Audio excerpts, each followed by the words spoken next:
ಸನ್ಮಾನ್ಯ ಸಭಾಧ್ಯಕ್ಷರೇ, ಶಿವಮೊಗ್ಗ ಜಿಲ್ಲೆಯ ತ್ಯಾವರಕುಪ್ಪ ಮೃಗಾಲಯದಲ್ಲಿ 27 ವರ್ಷದ ಯುವ ತರಬೇತಿ ನಿರತ ಪಶುವೈದ್ಯೆ ಸಮೀಕ್ಷಾ ರೆಡ್ಡಿ ಅವರು ನೀರಾನೆ ದಾಳಿಯಿಂದ ಮೃತಪಟ್ಟಿರುವುದು ಅತ್ಯಂತ ದುಃಖದ ಸಂಗತಿಯಾಗಿದೆ, ಅತ್ಯಂತ ನೋವಿನ ಸಂಗತಿ ಆಗಿದೆ.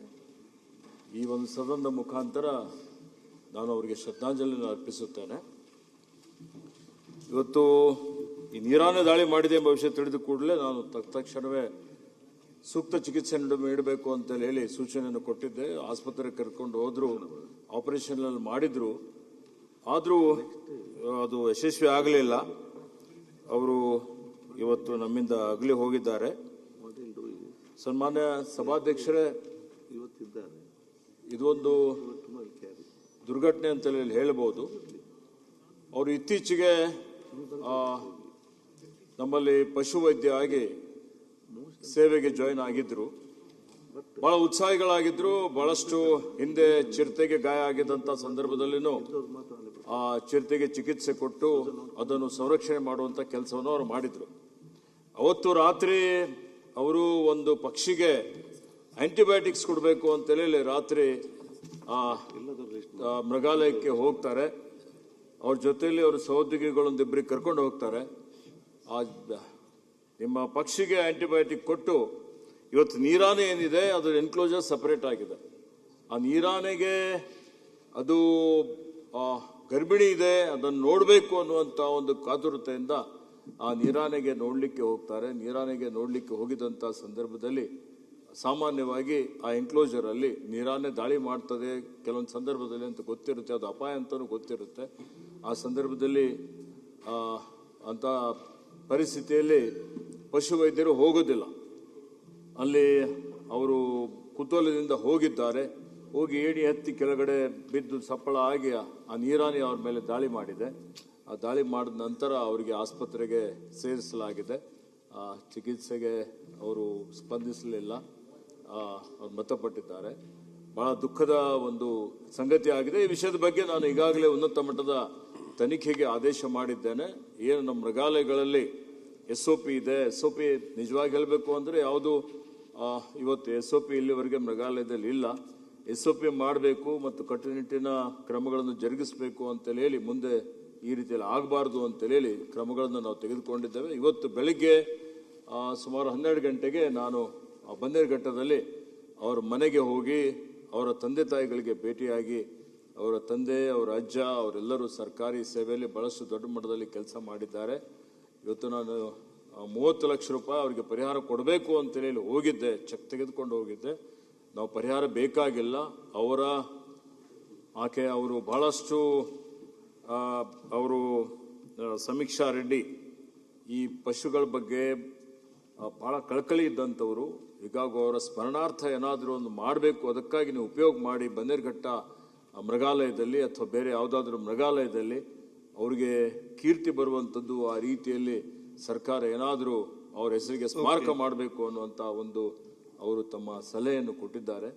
ಹೀಗಾಗಿ ಅವರ ಸಲಹೆಯನ್ನು ನಾವು ಸ್ವೀಕಾರ ಮಾಡಿದ್ದೇವೆ. ಬರುವಂತಹ ದಿನಮಾನಗಳಲ್ಲಿ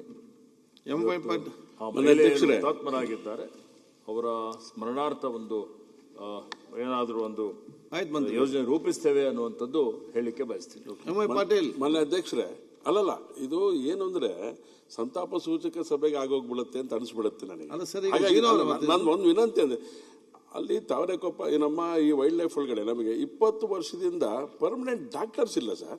ಎಷ್ಟು ಸರಿ ಸಂತಾಪ ಸೂಚಕ ಸಭೆಗೆ ಹೋಗ್ಬೇಕಾಗತ್ತೆ ನಾವು. ಓಕೆ, ಹಾಗಾಗಿ ಇದ್ರ ಬಗ್ಗೆ ಗಂಭೀರವಾಗಿ ನಾವು ಯೋಚನೆ ಮಾಡದೆ ಹೋದ್ರೆ 20 ವರ್ಷದಿಂದ 21 ವರ್ಷದಿಂದ ಒಬ್ಬರು ಸರಿಯಾದಂತ ಪರ್ಮನೆಂಟ್ ಡಾಕ್ಟರ್ಸ್ ಇಲ್ಲ ಅಂತ ಆದ್ರೆ ಹೇಗೆ ನಾವು ಅಲ್ಲಿರುವಂತ ವ್ಯಕ್ತಿಗಳನ್ನ ಕಾಪಾಡ್ಕೊಳಕ್ ಸಾಧ್ಯ ಆಗತ್ತೆ ನಮ್ಮಿಂದ. ಇದ್ರ ಬಗ್ಗೆ ಸರ್ಕಾರ ಗಂಭೀರ ಇಲ್ದ ಇದ್ರೆ ಸರ್ಕಾರ ಸಂತಾಪ ಸೂಚಕಕ್ಕೋಸ್ಕರ ಸರ್ಕಾರ ಇದೆ ಅಂತೇಳಿ ಅನಿಸ್ಬಿಡುತ್ತೆ ನಮಗೆ. ಹಾಗಾಗಬಾರ್ದು ಸರ್. ನೀವೆಲ್ಲ ಇರೋ ಯಾಕಂದ್ರೆ ಆಸಕ್ತಿ ವಿನಂತಿ ಸರ್, ನಂದು ವಿನಂತಿ ಇದ್ರ ಬಗ್ಗೆ ಸಮಗ್ರವಾಗಿ. ಈಗ ಏನಾಗಿದೆ ಸರ್, ಈಗ ಸಹಜವಾದಂತ ರೀತಿ ಒಳಗಡೆ ಸಹಜವಾದಂತ ರೀತಿಯಲ್ಲಿ ತಾವು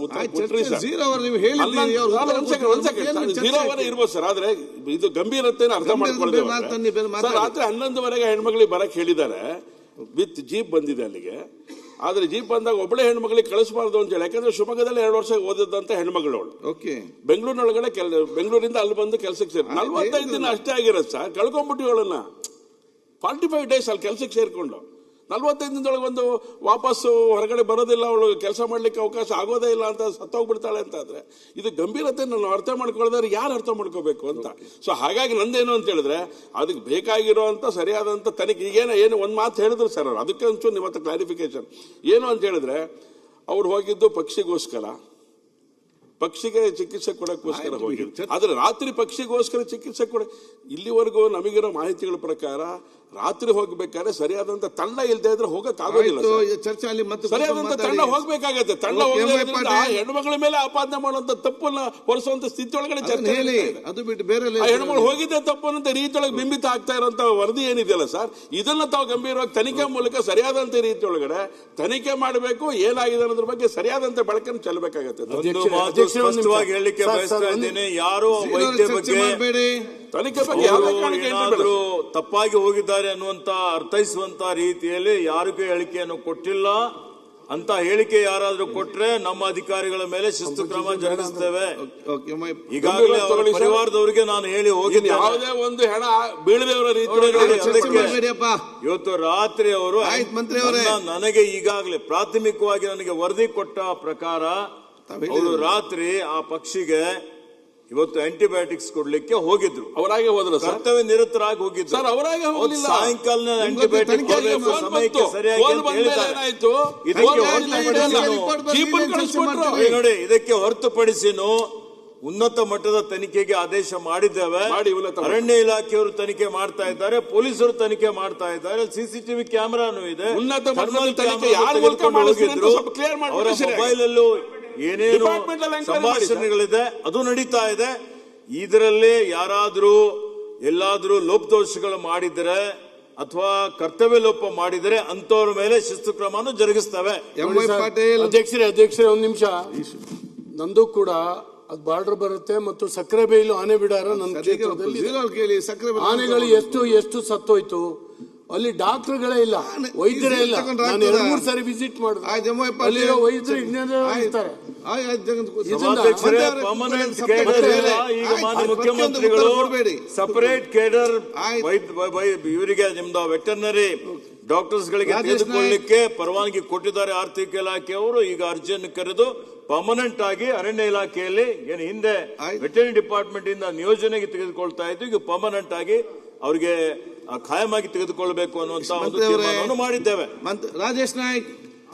ಸನ್ಮಾನ್ಯ ಸಭಾಧ್ಯಕ್ಷರೇ, ಕಳೆದ 2 ಅವಧಿಯಲ್ಲಿ ಅಂದರೆ 2018ಕ್ಕೆ ನಾನು ಬಂಟ್ವಾಳದ ಶಾಸಕನಾಗಿ ಆಯ್ಕೆ ಆಗ್ತೇನೆ. ಅದರ ನಂತರ ಈಗ ಹತ್ತಿರ 8 ವರ್ಷ ಆಯಿತು. ಆದರೆ ಅಲ್ಲಿ ಬಹಳಷ್ಟು ಜನರಿಗೆ, ನಿಮಗೆ ಗೊತ್ತುಂಟು, ನನ್ನ ಕ್ಷೇತ್ರದ ಜನತೆಗೆ ಗೊತ್ತುಂಟು ಶಾಸಕ ಅಂತ. ಅದು ಬಹಳಷ್ಟು ಅಧಿಕಾರಿಗಳಿಗೆ ನಾನು ಶಾಸಕ ಎಂಬುದೇ ಗೊತ್ತಿಲ್ಲ.